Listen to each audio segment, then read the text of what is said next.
All schools have a quiet kid, and my school had one, but unlike the others, he was infamous amongst our school. Everyone knew who he was. It didn't matter how long you were at the school.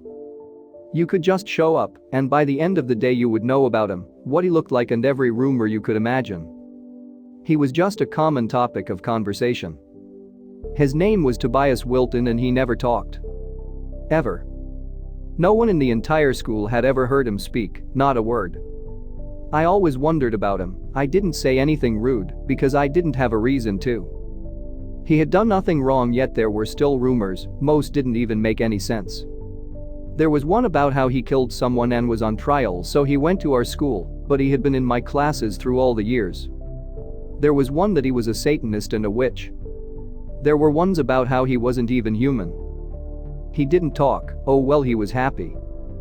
I sat next to him cause our last names were always last on the list, Wilton and Vergara. At first, I thought he was deaf or disabled, maybe mute, but this was his decision.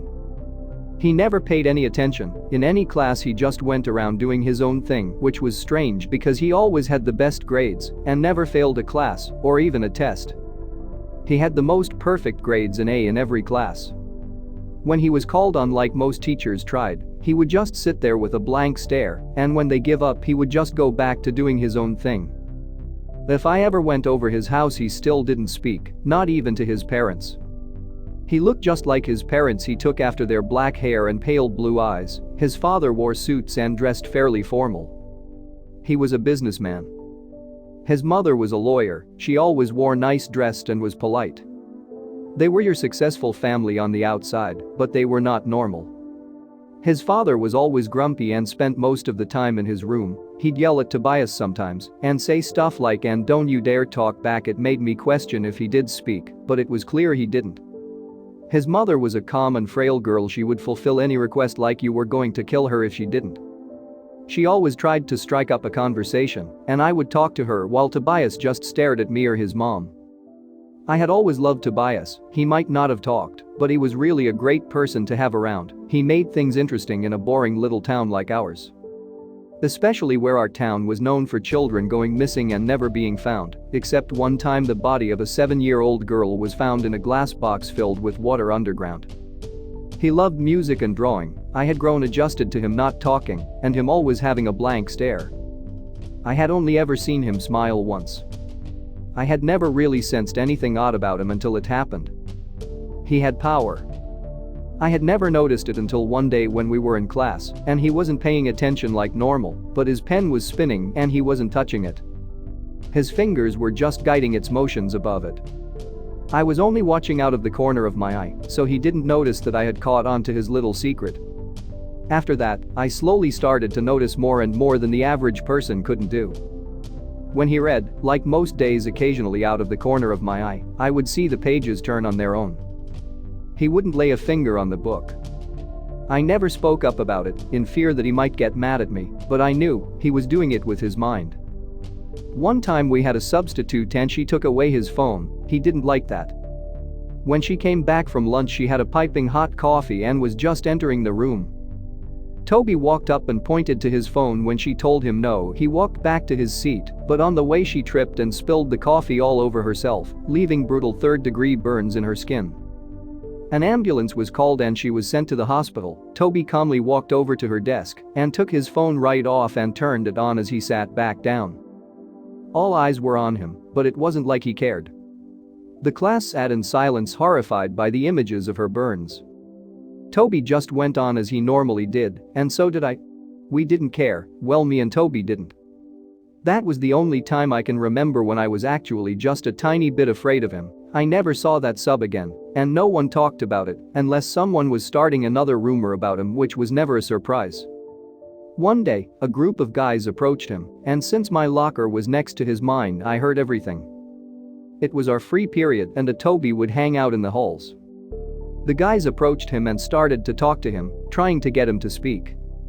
They started nice, trying to find out what he liked, and when after a few days they did not succeed, their attitude changed.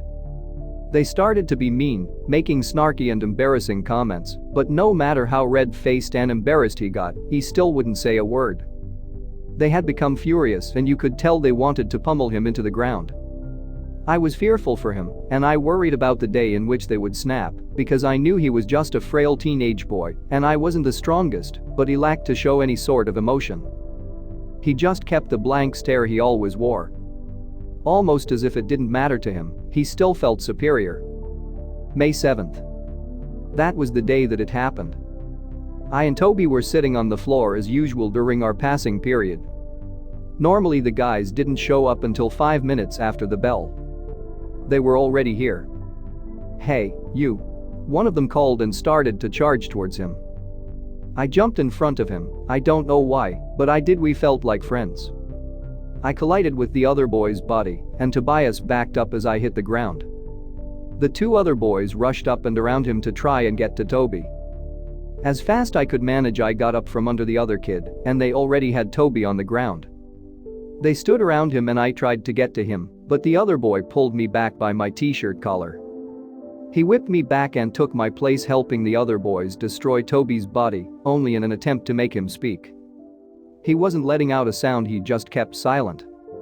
I recollected myself as quickly as possible and went around from the other side of Toby and tried to pull him from the group. One of the boys stepped on my arm, and Hardy dug the platform of his boot in, and the only sound heard was the snap of my bone.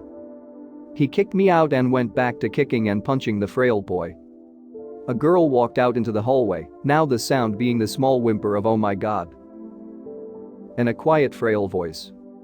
She darted back into the classroom, and a few seconds after she returned with a teacher and a large class of students. The teacher ordered for the students to get the other teachers in that hallway. "Get the other teachers. Now." She darted over and the boys took off, fleeing down the hallways like a bunch of wimps.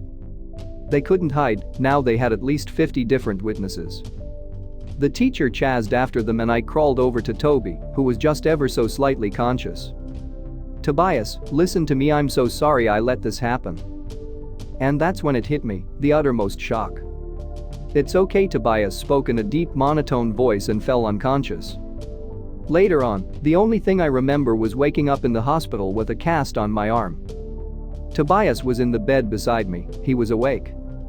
"We made it," I said. I looked over to him. A small part of me expected a response, but I didn't get one, just a small half smile that quickly faded. He glanced at the window and after a moment it slid open, with no one even near it. He looked back at me and held a finger to his lips, as if to say shush. He was telling me not to tell anyone, and I wasn't going to. 2 days passed and on Saturday we were both released from the hospital, and we returned to school on Monday. As soon as all the buses had arrived, we were all called immediately to homeroom, which was unusual. We sat in our spots and waited for the announcements. Toby was still pretty bruised up, and all my friends had signed my cast, so I had Tobias sign it. His handwriting was neat and I could read it perfectly. Just as he finished, the announcements came on. Last night, 3 students by the names of Kyle Mand, Joey Gray, and Troy Allison have passed away due to electrical fires, all starting in their rooms. Extra counseling will be available for anyone who knew them. Those were the names of the 3 boys who attacked Tobias and me. I glanced over at him and he still had a blank stare, no emotion at all. Did he not care? How could this just be a coincidence? It wasn't. I didn't speak another word to him, but it's not like I would get a response in the first place. When I immediately went over to my computer and found as many news articles about what had happened. They were electrical fires, and all 3 boys were unable to escape with the flames starting in their own rooms. When I went to school the next day, Toby was gone, the only thing being his hoodie left on the back of his chair. With a note. For him. Mr. Vergara. I picked it up and kept it as it said. It was big on me because he always wore oversized stuff, but I cherished it. It was handmade. By him. After school I went to his house, expecting it to look the same as last time from when I came over. To look like the fancy, very expensive home with the neat clean yard and nice fountain. It didn't. It looked as if it had been abandoned for years. The windows were boarded up, the yard was overgrown, the driveway was gravel, and there was no fountain. There were no cars, no lights except for one. In the left corner window was a single match. Lit and floating. In Toby's room. I dashed in and went upstairs. The flame was now on the ground and put out. I picked it up and it had tiny letters carved into it. "I'm sorry." I kept it in my pocket and walked out of the house. Thousands of questions and ideas were flowing through my head, and they weren't about to stop. I was now worried out of my mind, but for some reason, I had a gut feeling he was okay. I wanted to believe it, but it wasn't the simplest of tasks. My best friend had just got up and vanished into thin air, no evidence being left behind of his existence other than those stupid rumors about him. Anger filled my gut too. I felt mad at all those people who had made rumors, and I was mad that he didn't say goodbye properly. I was angry at myself too. I hate him for a while before middle school, but now that feeling lingered in my body. I hated the fact that he just got up and left me, like a liar. I would do anything to find out about what happened. I crouched over and sat on the ground, clutching the match in my hand, running my fingers over the letters that were carved into it. Hot tears poured down my face, and I didn't know why. Had I really been this attached to him? I sat on the ground and cried. I rubbed my eyes and stood up. That's when I realized it. I turned around and the entire house was up in flames. Fire blazed over every inch of the land. I pulled out my phone and dialed 911. They showed up and put it out.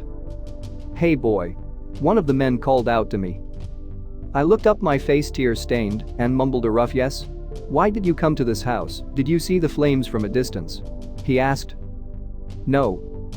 My friend lived here, and when he didn't come to school I came by to check on him, and the house was like this," I answered, trying not to let my voice break. "Hey kid, calm down. We should bring you back to the police station so they can question you and hear more about your friend." "What's your name?" "Roman. Roman Vergara," I said and stood up, wiping my eyes. He gave me a quick pat on the back. "Go get in the passenger seat of that police car over there. We'll bring you to the station," he said and walked back over to the other group of men. "This isn't over."